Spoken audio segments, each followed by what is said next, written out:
Mahadev. Astro Nishant Bhardwaj में मैं आपका स्वागत करता हूँ। कुछ मेरे मित्रों ने मुझसे पूछा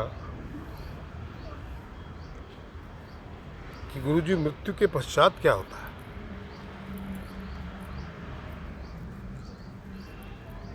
मुझे अच्छा लगा कि लोग मृत्यु के बाद भी जानना चाहते हैं, पर मृत्यु तो होती ही नहीं।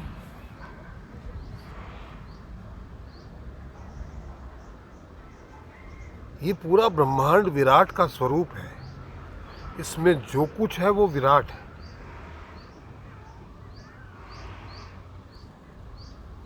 जो एनर्जी है वो विराट है और विराट का ही स्वरूप है और विराट में ही विलीन हो जाती है, तो वो विराट ही रहती है। अंत तो गत्वा विराट ही बसता है। तो मृत्यु किसकी हुई? एक इसको ऐसे समझिए, एक ब्लैक होल के अंदर सारी एनर्जी संग्रहित है। तो जब ये पूरा ब्रह्मांड व्यापक, मौन, निस्तब्ध, शून्य होता है, तो एक ब्लैक होल समझ लीजिए, चारों तरफ अंधियारा, शून्य, और उसी शून्य से उत्पत्ति होती है प्रकाश की। तो वो शून्य है, अपने आप में प्रकाश को समेटे हुए था।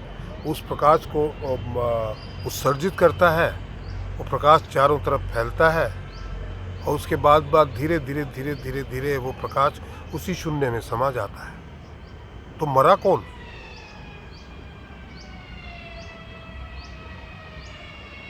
शरीर।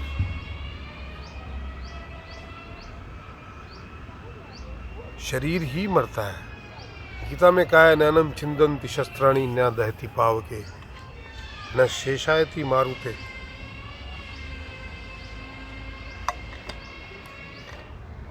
मतलब न आग जला सकती है, न हवा उड़ा सकती है, न शस्त्र काट सकते हैं। मतलब आत्मा तो अमर है। मरता कौन? हम नहीं मरते। हमें से कोई नहीं मरता। सृष्टि का कोई जीव नहीं मरता। तृण से लेके इसमें भी जो जीव है ना, घास में, वो जीव नहीं मरता। इसका जो इन 5 तत्वों से बना हुआ शरीर है, वो 5 तत्व में विलीन हो जाता है।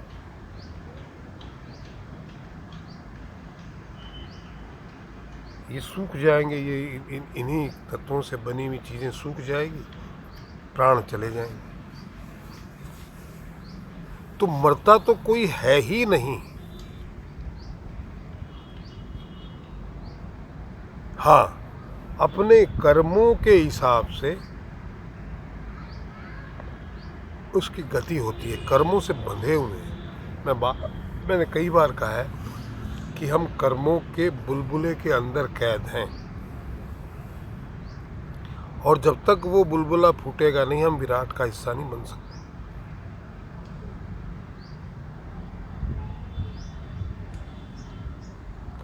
हम कर्मों के खूंटे से बंधे हुए पशु के समान हैं। जब तक वो रस्सी खुलेगी नहीं कर्मों की, तब तक हम आगे नहीं बढ़ सकते। वहीं उस खूंटे के इर्द गिर्द घूमते रहेंगे। जिस दिन वो कर्मों की रस्सी खोलने में हम कामयाब हो गए, उस दिन हम भी स्वच्छंद हैं, ईश्वर की तरह। और उस रस्सी को खोलने के अनेकों अनेक मौके, अवसर हमें प्राप्त होते हैं, पर हम उन्हें गंवा देते हैं। हम खुलना चाहते ही नहीं। एक किस्सा सुनाता हूँ ना। एक राजा था। राजा जंगल में गया। उसको शिकार करते करते देर हो गई, और जब देर हो गई तो अंधेरा हो गया। उसका जो दल था उसके साथ, जो शिकार करने आया था, वो छूट गया अंधेरे में। और राजा जो है एक साधु की झोपड़ी के पास पहुंच गया, भटकता भटकता। साधु से अनुनय विनय किया कि आप मुझे इस झोपड़ी में एक रात गुजारने का अवसर दें। साधु ने कहा ना भी ना, आप कहीं भी जाइए, झोपड़ी में नहीं आ सकते।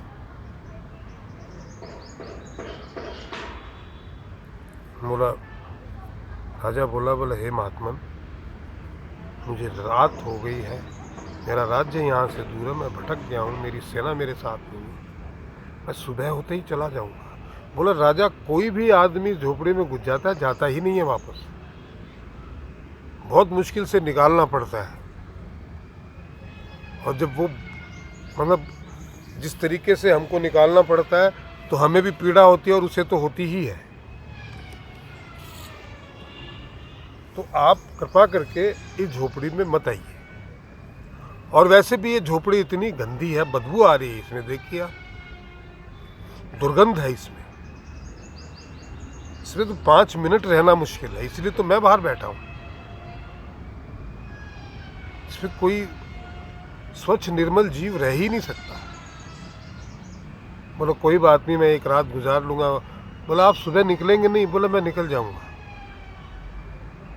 आप यकीन माने कि ऋषिवर मैं निकल जाऊंगा, मैं आपसे वायदा करता हूं कि मैं निकल जाऊंगा, कृपया करके रात मुझे गुजारने दें, जंगली जानवरों का भय है। साधु उससे वचन लेता है, उसे कहता है कि आप जाइए। और उस झोपड़ी में इतनी दुर्गंध, बाप रे बाप। बट होता क्या, देखिए आप किसी दुर्गंध वाले इलाके में जाइए, 5-7 मिनट तो आपका जीना दुभर हो जाएगा अगर आप उस वातावरण के आदी नहीं है। उसके पश्चात आप भी उसमें आदी हो जाएंगे, फिर आपको वो दुर्गंध आएगी नहीं। मछलियों का जहाँ पे व्यापार होता है, समुद्र के किनारे जहाँ मछलियाँ पकड़ी जाती है, उस बस्ती में जाइए आप, मच्छी मारों की, वहाँ इतनी भयंकर दुर्गंध आती रहती है मित्रों कि पूछो मत।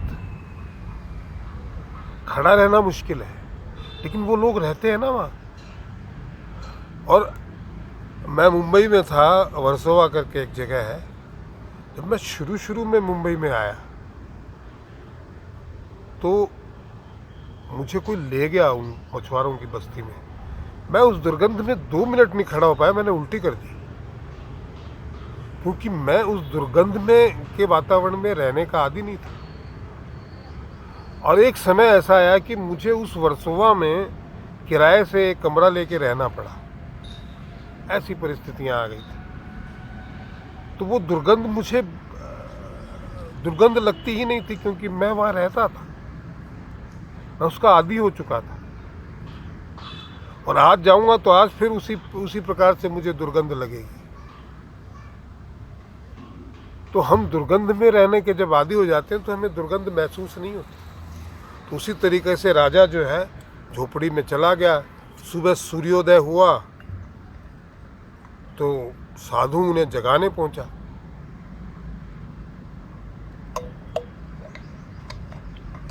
बोला हे राजन, सूर्य उदय हो चुका है, आप बाहर आइए। राजा ने कहा नहीं आऊंगा। अरे बोला आपने रात को वादा किया था कि आप बाहर आ जाएंगे सुबह।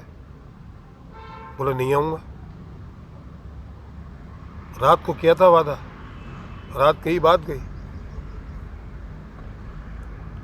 बड़े भरसक प्रयत्न करने के पश्चात जबरदस्ती राजा को उससे निकाला गया।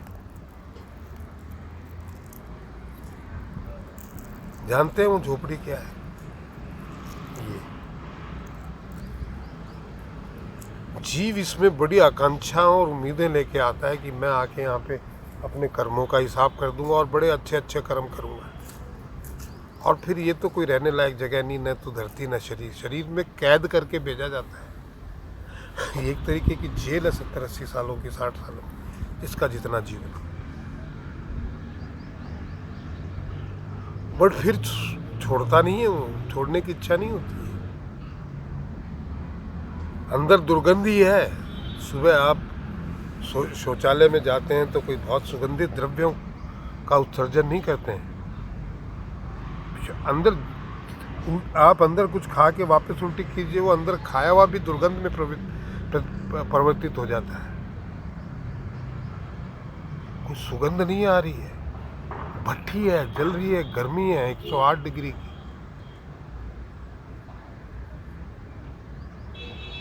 पर फिर भी जीव इससे निकलता नहीं है। इसी में रहूं मैं, निकलना ही ना पड़े। हर वक्त कोई मरना नहीं चाहता, जबकि ये कैद है इसमें। पर कैसी विचित्र विडंबना है कि जेल से बाहर नहीं निकलना चाहता, क्योंकि इसकी आदत हो चुकी है, कंफर्टेबल हो जाता है इसमें। मृत्यु तो शरीर की होनी, आप निकल गए तो शरीर मृत है। इसको 2 दिन नहीं जलाओ तो इसमें बदबू आने लगेगी भयंकर।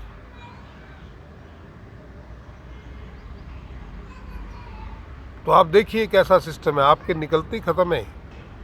और खत्म क्या है, पूरा इलाके में इतनी बदबू आने लगे कि मुश्किल हो जाए जीना लोगों का।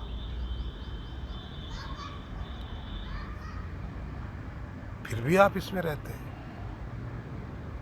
तो दोस्तों, मृत्यु शरीर की होती है, आपकी मृत्यु नहीं होती।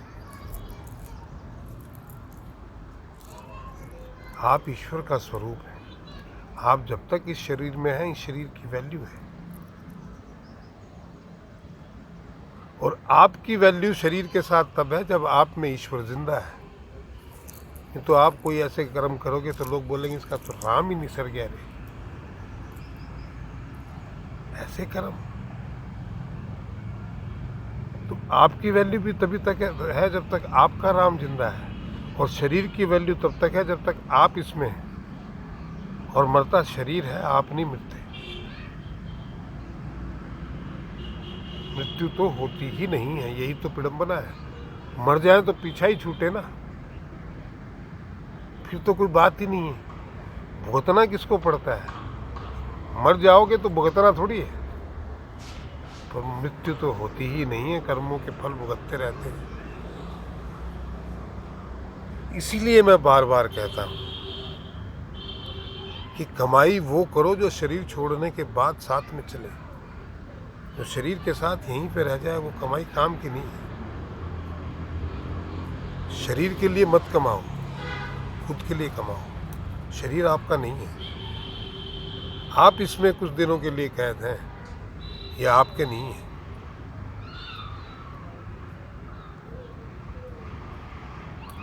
एक फिल्म में किसी गुड़िया में कोई आत्मा आके बच जाती है और वो गुड़िया जो है लोगों को परेशान करती है। गुड़िया तो मरी हुई ही है, उसमें कोई जान थोड़ी है। उसमें वो आत्मा घुस जाती है तो वो कर्तव्य करने लगती है। तो ये मरा हुआ ही है। कृष्ण ने गीता में कहा था कि वो महाभारत में जितने भी लोग हैं सब मरे हुए हैं, तुम तो निमित्त बनोगे इनके, में जीवित कोई भी नहीं है। तो ये भी जीवित नहीं है शरीर, इसमें हम हैं तब तक ये जिंदा दिखाई देता है। बोलते हैं, सोचते हैं, हम हैं वो। कर्म करते हैं वो हम हैं। और हम कभी नहीं मरते भाई। तो इसलिए कर्म ऐसे करो कि जब अनंत काल तक जीवित रहना है तो सुखपूर्वक रह सके, नहीं तो दुखपूर्वक रहना तो पड़ेगा जीवित। मृत्यु होती ही नहीं है। आज के इस एपिसोड में इतना ही, क्योंकि बहुत ज़्यादा बोलता रहूँगा, आनंद आता रहेगा। आशा है आपको समझ में आया होगा। अनेकों अनेक प्रश्न उठते हैं, आप अपने प्रश्न भेजा कीजिए।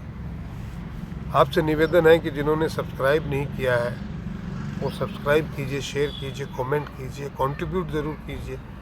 इसमें पेमेंट डिटेल भी हैं और यूपीआई डिटेल भी है, अकाउंट डिटेल भी है। जितना भी हो सके आप जितने में के लिए भी समर्थ हैं, चाहे वो 1 ही रुपया क्यों ना हो, करना चाहिए। चलाते रहेंगे ये चैनल, मुझे अच्छा लगता है। मुझे इस चैनल से बहुत उम्मीदें हैं कि बहुत लोगों तक पहुंचेगा। और ये आप ही कर सकते हैं, शेयर करेंगे, ज़्यादा से ज़्यादा लोगों तक हरी चर्चा को पहुंचाएंगे तो वो भी लाभान्वित होंगे और हमें भी अच्छा लगेगा ज़्यादा लोगों से इंटरेक्ट करके। महादेव।